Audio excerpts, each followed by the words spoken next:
Assalamualaikum warahmatullahi wabarakatuh dan selamat sejahtera. Saya Cikgu Zuhairawati binti Hashim dari SMK Al-Rajanggus akan menerangkan tajuk resapan karbon dioksida.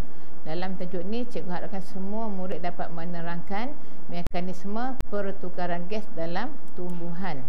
Okey, sebelum kita masuk kepada penerangan bagaimana yang berlaku, cikgu nak kamu fahamkan dulu apa yang dimaksudkan dengan resapan. Resapan ini adalah satu proses pergerakan zarah-zarah gas dari kawasan yang berkepekatan tinggi ke kawasan yang berkepekatan rendah. Dan proses ini berlaku secara semula jadi tanpa melibatkan tenaga. Kalau kamu rujuk raja resapan ni, kamu nampak bahagian yang dilabelkan warna biru ni adalah zarah-zarah, di mana zarah bilangnya sangat banyak, bermakna kepekatannya adalah tinggi. Berbanding di sebelah, bilangan zarahnya ada sedikit. Jadi ini adalah menunjukkan perbezaan kepekatan. Maka resapan akan bergerak dari kawasan yang berkepekatan tinggi ke kawasan yang berkepekatan rendah.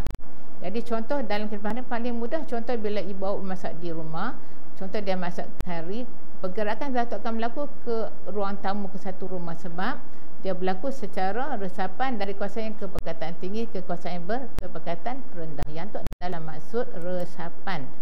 Seterusnya kita merujuk pada daun. Sekarang ni kita nak tengok pergerakan karbon dioksida pada luar ke dalam daun dan apakah struktur daun terlibat.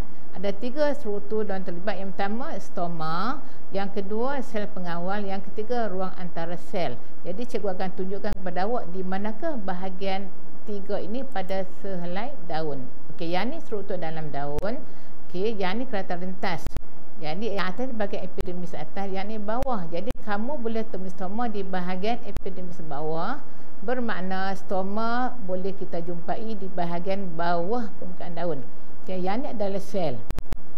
Okey, yang ni adalah ruang antara sel, yang ni ruang udara. Yang ni 3 tempat yang akan terlibat dalam pergerakan resapan gas karbon dioksida. Okey, kita akan lihat laluan resapan karbon dioksida daripada luar ke dalam sel. Yang pertama, karbon dioksida adalah berada di luar sel daripada udara di luar. Yang kedua akan meresap masuk dalam melalui satu liang stoma. Jadi akan masuk ke mana daripada ruang udara ke dalam daun, bergerak ke mana? Bergerak ke sel mesofil palisad untuk proses fotosintesis. Okey, yang ni rajah laluan pergerakan karbon dioksida yang masuk ke dalam sel. Okey, yang ni ruang udara di luar. Yang ni stoma. Okey, yang ni laluan dioksida. Yang anak panah merah ni adalah laluan gas karbon dioksida. Okey, di luar ni kepekatannya lebih tinggi. Dia akan masuk ke ruang antara sel. Yang ni adalah sel. Di dalam sel, kandungan karbon dioksida akan menjadi lebih rendah. Jadi kepekatan lebih rendah disebabkan penggunaan semasa fotosintesis. Jadi ada beza kepekatan. Bila ada beza kepekatan, ruang udara ni ruang dalam sel dia lebih pekat, dia akan bergerak masuk ke dalam sel. Jadi bila yang dalam udara ni dia akan masuk, yang ni pula akan masuk sebab apa? Kepekatan dua ni lebih tinggi. Resapan hanya berlaku apabila adanya perbezaan kepekatan. Apabila ruang antara sel menjadi lebih rendah, maka ruang udara dia mengandungi kepekatan lebih tinggi, maka berlakulah pergerakan secara resapan zarah-zarah karbon dioksida ke dalam ruang antara sel. Yang ini akan berlaku secara berterusan sepanjang hari sebab stoma akan sentiasa terbuka apabila adanya cahaya. Yang ini menunjukkan juga yang sama juga. Peresapan karbon dioksida, kepekatan karbon dioksida di dalam ruang udara antara sel lebih rendah berbanding dengan kepekatan karbon dioksida dalam udara di luar stoma. Jadi ia akan menggalakkan resapan gas karbon dioksida dari atmosfera ke dalam ruang antara sel melalui liang stoma yang sentiasa terbuka apabila adanya kehadiran cahaya.